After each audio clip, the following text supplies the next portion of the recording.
جج صاحب نے ضمانت کو خارج کر دیا اور وہ عدالت میں پیش بھی ہوا، ضمانت خارج بھی ہو گئی، لیکن پھر وہ چھوکرا وہاں سے بھاگ بھی گیا۔ اب ذرا قادیانیوں کی طرف آ جائیں۔ قادیانی آپ کے نبی کو جھوٹا نہیں مانتے، یہ ایک چیز ان کو یہود و نصارہ سے بہتر کر دیتی ہے۔ قادیانی قرآن کو مانتے ہیں۔ بسم اللہ الرحمن الرحیم، الصلاۃ والسلام علیک یا سیدی یا رسول اللہ وعلی آلک و اصحابک یا سیدی یا حبیب اللہ۔ انجینئر مرزا کی جانے والی گستاخیاں، مذہب کی توہین رسالت، یہ انٹرنیٹ پہ اس کے بیانات موجود ہیں، جس میں اس نے نبی کریم صلی اللہ علیہ وسلم کی توہین کرتے ہوئے یہ کہا کہ یہود نے رسول اکرم صلی اللہ علیہ وسلم کے لیے یہ لفظ بولا۔ سب کو معلوم ہے، بار بار بولنے کی ضرورت نہیں ہے۔ تو علماء کرام نے اس کی گرفت کی اور آج تک اسے علماء یہ کہہ رہے ہیں کہ تو کتاب بتا، حوالہ بتا کہ یہود نے یہ کہاں پر کہا ہے، اور وہ آئیں بائیں شائیں کر رہا ہے، لیکن ابھی تک وہ اس کا حوالہ نہیں پیش کر سکا اور نہ ہی پیش کر سکتا ہے، کیونکہ یہود نے ایسا رسول اکرم صلی اللہ علیہ وسلم کے لیے نہیں کہا ہے۔ اس نے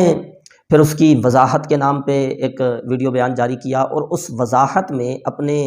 ان کفریات کی وضاحت کرتے کرتے مزید کفریات کا ارتکاب کیا ہے، اور مزید توہین جو ہے نا انبیاء کرام کی اس نے کی ہے۔ اس لفظ کے یہود نے رسول اکرم صلی اللہ علیہ وسلم کے لیے یہ کہا، اس کی وضاحت کرتے کرتے قرآن مجید کی ایک آیت پیش کی جس میں حضرت ابراہیم علیہ السلام کا ذکر ہے۔ قالوا سمعنا فتى یذکرہم یقال لہ ابراہیم۔ اس آیت میں حضرت ابراہیم علیہ السلام کے لیے اس نے فتن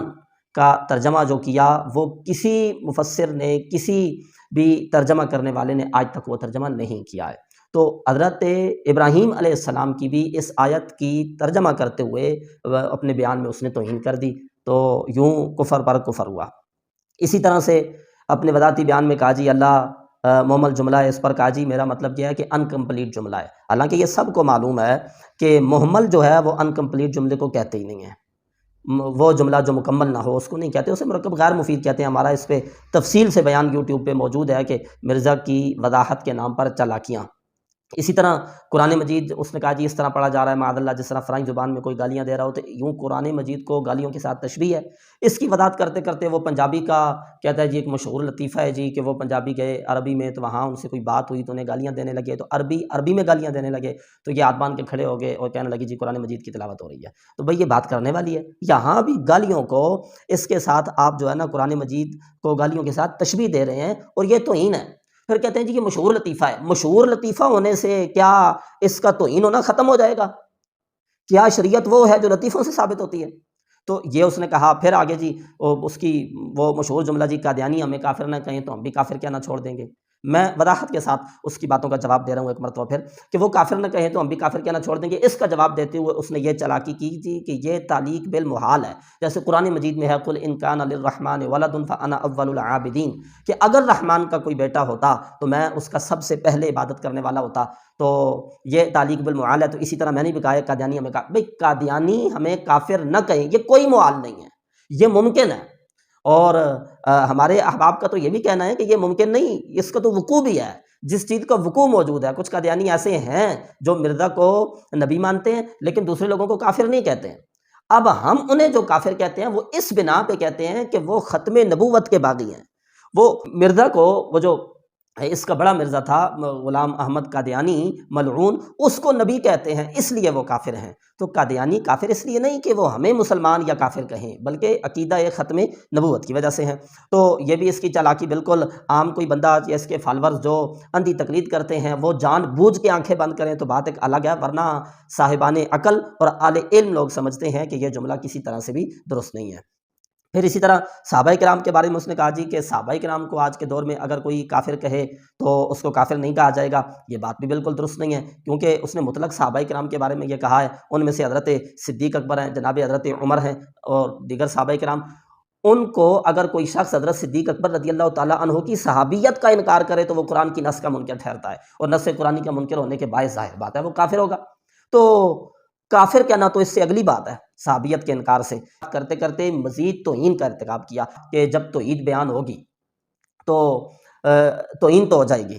کیونکہ توحید کا معنی یہ ہے کہ اللہ کے سوا کوئی پیغمبر، کوئی نبی، کوئی فرشتہ، کوئی بزرگ، کوئی بابا شاہی کوئی نہیں۔ یہ بھی اس نے غلط کہا ہے، کیونکہ اسلام میں توحید بیان کرنے میں انبیاء کرام کی، فرشتوں کی، بزرگوں کی توہین نہیں ہوتی، بلکہ توحید یہ ہے کہ صرف ایک اللہ کو عبادت کے لائق سمجھنا، اللہ کے علاوہ کسی کو عبادت کے لائق نہ سمجھنا، اللہ کے علاوہ کسی کو واجب الوجود نہ سمجھنا، یہ توحید ہے۔ اب اس میں انبیاء کی یا فرشتوں کی یا کسی کی کوئی توہین نہیں۔ آپ دیکھیں کلمہ توحید میں لا الہ الا اللہ، اللہ کی وحدانیت کے اقرار کے بعد فوراً محمد الرسول اللہ صلی اللہ علیہ وسلم کہہ کر حضور علیہ الصلوۃ والسلام کے وصف رسالت کا یعنی شان کا تذکرہ ہو رہا ہے، نہ کہ کلمہ توحید میں کوئی توہین کی جا رہی ہے۔ یہ موٹی موٹی اس کی وضاحتوں کے جواب میں نے آپ احباب کے سامنے رکھے، تفصیل سے بھی ہمارا اس پر بیان موجود ہے۔ اس پہ جو ایف آئی آر ہوئی وہ کس تناظر میں ہوئی، کیسے کرائی گئی، اس کے پیچھے کون، یہ تو ایک الگ معاملہ ہے، اللہ تعالیٰ بہتر جانتا ہے۔ بہرحال اس پہ ایک ایف آئی آر ہوئی، وہ ایف آئی آر کی بنا پر 29 اپریل 2023 کو جہلم کی عدالت میں اس کی جو ہے نا پیشی ہوئی، اور وہاں بھی بڑا عجیب سا طریقہ کار ہمیں نظر آیا کہ جج صاحب نے ضمانت کو خارج کر دیا،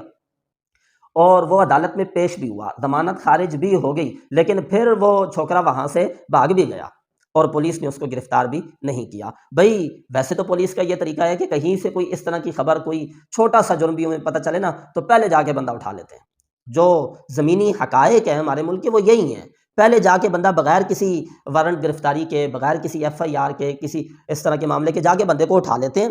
آ کے اس بندے کو جو ہے نا حوالات میں بند کرنے کے بعد پھر اپنی مرضی کی ایف آئی آر بھی کاٹی جاتی ہے، اور بعض اوقات تشدد کر کے، مار کے اس سے کچھ باتوں کا اقرار کرا کے بھی تو ہمارے یہاں ایسا کیا جاتا ہے۔ ادھر تو یہ معاملہ ہوتا ہے کہ کوئی غریب اگر کوئی ہلکا سا جرم کر لے، کہیں سے وہ روٹی چرا لے، کہیں سے وہ اپنی بھوک مٹانے، میں یہ نہیں کہہ رہا کہ وہ ٹھیک کرے گا چوری کرنا، لیکن اپنی بھوک مٹانے کے لیے بھی، اگر وہ خودکشی سے بچنے کے لیے بھی کہیں سے کوئی چیز اٹھا لے، اس کو مار کے اس کی درگت بنائی جاتی ہے، اور ادھر کائنات کا سب سے بڑا جرم کیا گیا، اور پھر عدالت نے اس کی ضمانت کو منسوخ بھی کر دیا، اور پھر اس پہ ایف آئی آر بھی موجود ہے، آپ نے خود کی ہوئی ہے۔ وہ بات الگ ہے کہ آگے عدالت میں جائے گی تو وہ ثابت ہو یا نہ ہو، وہ ایک الگ بات ہے، ایف آئی آر ہے وہ، اور عدالت نے اس کی ضمانت خارج کر دی، لیکن وہ دندناتا پھر رہا ہے۔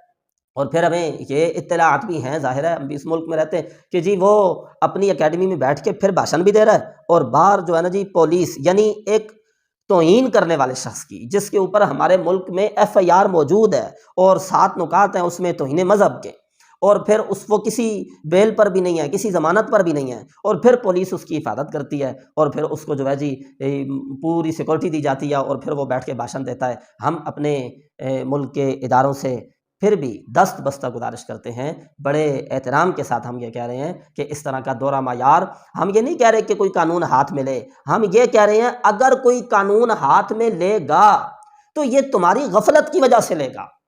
ہم یہ نہیں کہہ رہے کہ قانون، ہم کہتے ہیں گستاخی رسول کی سزا قتل ہے، ریاست اپنی ذمہ داری کو پورا کرے،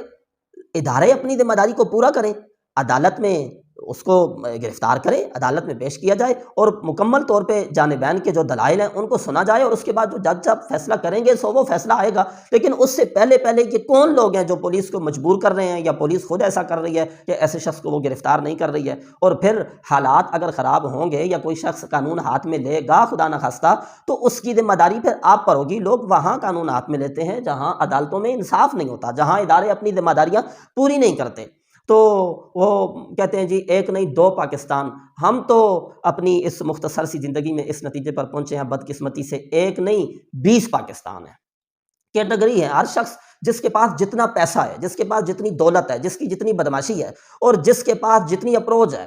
تو اتنا ہی اس کے لیے پاکستان ہے۔ تو کسی کے لیے کوئی قانون ہے، کسی کے لیے کوئی اصول ہے۔ ہم اپنے سیکورٹی اداروں سے یہ گزارش کرنا چاہتے ہیں کہ حالات کی ذمہ داری، چونکہ ذمہ دار آپ لوگ ہیں، حالات کی ذمہ داری آپ پر ہے، اس شخص کو گرفتار کریں۔ ویسے بھی آپ دیکھ لیں، آپ اس کو نہیں گرفتار کر رہے تو کیا لڑائی جھگڑے فسادات تشدد یہ سارے معاملات ہو رہے ہیں یا نہیں ہو رہے؟ اطلاع ملی ہے کہ اسی کا ایک کوئی شخص ہے، اس کو چند دن پہلے کچھ لوگوں نے پکڑا اور پکڑ کے تشدد کیا، اور پھر اب اس کی طرف سے یہ ویڈیو آ رہی ہیں بھئی تشدد کیا ہے تو ہمارے اندر بڑا غم و غصہ پایا جا رہا ہے تو ہم بھی کریں گے۔ تو یہ سارے جو معاملات ہیں، ہمارا تو اس طرح کے معاملات کے ساتھ کوئی تعلق نہیں ہے، لینا دینا نہیں ہے، نہ ہم نے کسی پہ تشدد کیا، نہ ہم ارادہ رکھتے ہیں، نہ کوئی ایسی بات۔ لیکن یہ جو ایک طرف سے دوسری طرف سے معاملات ہو رہے ہیں، ہم تمہیں مخلصانہ مشورہ دے رہے ہیں، ان کو قابو کرو، ان کو کنٹرول کرو، یہ تمہاری ذمہ داری ہے۔ میں تو یہاں بیٹھ کے تو بات کر سکتا ہوں، اور میں کہہ رہا ہوں جی قانون ہاتھ میں نہ لیں، دوسرے تیسرے احباب ہم بات کر سکتے ہیں، لیکن تمہارے ہاتھ میں ہے، تم